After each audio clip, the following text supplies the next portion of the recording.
একজন মহিষী মহিলা, একজন অসম সাহসী নেত্রী, একজন দূরদৃষ্টি সম্পন্ন রাষ্ট্রনায়ক, যিনি বাংলাদেশে এই 54 বছরের 43 বছর রাজনীতিতে বিচরণ করেছেন দাপটের সঙ্গে। এই নেত্রী বাংলাদেশে তিনবার তিনি প্রধানমন্ত্রী নির্বাচিত হয়েছেন বিপুল ভোটে এবং সম্পূর্ণ একটি নিরপেক্ষ ভোটের মাধ্যমে। তিনি 2 বার বিরোধী দলের নেত্রী নির্বাচিত হয়েছেন এবং প্রতিটি ক্ষেত্রেই তার যে মূল লক্ষ্য ছিল, সে লক্ষ্য ছিল বাংলাদেশে গণতন্ত্রকে প্রতিষ্ঠা করা।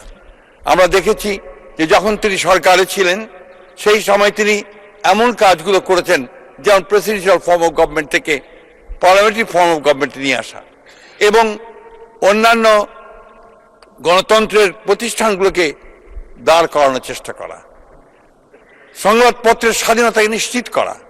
একই সঙ্গে রাষ্ট্রনায়ক হিসেবে তিনি বাংলাদেশের নারীদের উন্নয়নের ক্ষেত্রে একটা যুগান্তকারী ভূমিকা পালন করেছেন। তিনি মেয়েদের ক্লাস 10 পর্যন্ত লেখাপড়াকে অবৈতনিক করেছিলেন এবং মহিলাদের ক্ষমতায়নের জন্য তিনি অনেক কাজ করেছিলেন। আমি বেশি কথা বলবো না, আমি শুধু কয়েকটা কথা, যখন তিনি প্রধানমন্ত্রী ছিলেন তিনি যে কাজগুলো করেছিলেন তার কিছু না বললে আমি মনে করি যে অবিচার করা হবে। তিনি প্রাথমিক শিক্ষাকে বাধ্যতামূলক করেছিলেন, যেটা একটা যুগান্তকারী পদক্ষেপ ছিল এডুকেশনের ক্ষেত্রে। উন্মুক্ত বিশ্ববিদ্যালয় ও জাতীয় বিশ্ববিদ্যালয় এই দুটি তারই হাতে তৈরি করা হয়েছিল এবং একই সঙ্গে বেসরকারি খাতে বিশ্ববিদ্যালয় এবং মেডিকেল কলেজের অনুমতি তিনি দিয়েছিলেন। তিনি কৃষকের ভাগ্য পরিবর্তনের জন্য 5,000 টাকা পর্যন্ত কৃষি ঋণ সুদ সহ মকুব করেছিলেন, 25 বিঘা পর্যন্ত জমির খাজনা মাফ করে দিয়েছিলেন। একই সঙ্গে তিনি আমাদের মুক্ত বাজার অর্থনীতিকে সামনে এগিয়ে নিয়ে যাওয়ার জন্য তিনি অনেকগুলো ব্যবস্থা গ্রহণ করেছিলেন।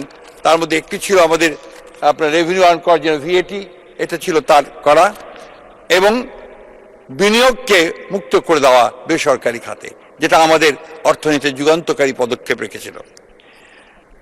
একই সঙ্গে অনুমতি ছাড়াই 30 কোটি টাকা বিনিয়োগের সীমা নির্ধারণ করা হয়েছিল এবং নতুন শিল্প প্রতিষ্ঠা করা হয়েছিল সেই সময়। একটি স্বনির্ভর অর্থনীতি গড়ে তোলার জন্য দারিদ্র্য বিমোচন, স্থানীয় সরকারকে শক্তিশালী করা, মুক্ত অর্থনীতিকে আরো প্রাণবন্ত করা, জলবায়ু ও পরিবেশ বান্ধব কর্মসূচি গ্রহণ করা ছাড়াও তিনি অনেকগুলো ব্যবস্থা নিয়েছিলেন, যে ব্যবস্থাগুলো আমাদের অর্থনীতিকে সচল করেছিল, আমাদের রাষ্ট্রকে এগিয়ে নিয়ে গিয়েছিল। আমি কথা একটু শুধু আরেকবার বলতে চাই যে অপোজিশন লিডার হিসাবে, বিরোধী দলীয় নেতা হিসাবে তার মূল কাজটি ছিল গণতন্ত্রকে প্রতিষ্ঠা করার সংগ্রাম করা। তার এই 43 বছরের যে রাজনৈতিক জীবন, সেই রাজনৈতিক জীবনে তিনি কখনো আপোষ করেননি গণতন্ত্রের প্রশ্নে। তিনি কখনো বাংলাদেশের স্বাধীনতা সার্বভৌমত্বের প্রশ্নে আপোষ করেননি এবং সেটাই ছিল তার সবচেয়ে বড় কৃতিত্ব, যেটা আমাদের বাংলাদেশের মানুষকে আজকে পর্যন্ত অনুপ্রাণিত করে।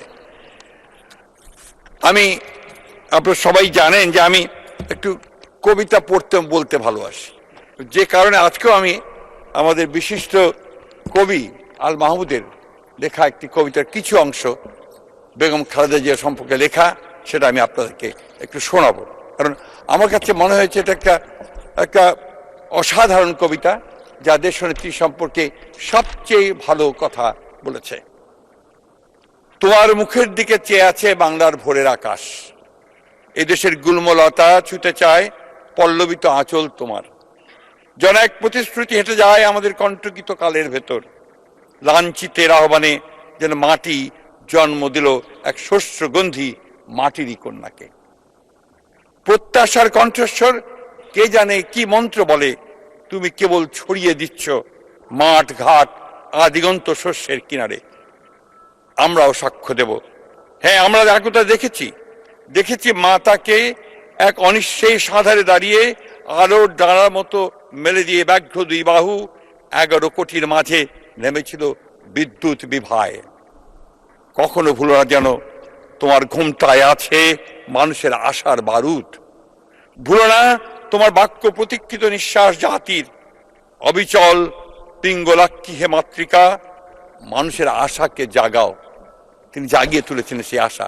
তিনি হেঁটে গিয়েছিলেন কারাগারে ভালোভাবে, কিন্তু আবার একই সঙ্গে তাকে হত্যা করার জন্য ফ্যাসিস্টরা যে ষড়যন্ত্র করেছিল, সেই ষড়যন্ত্র তাদের টিকতে পারেনি।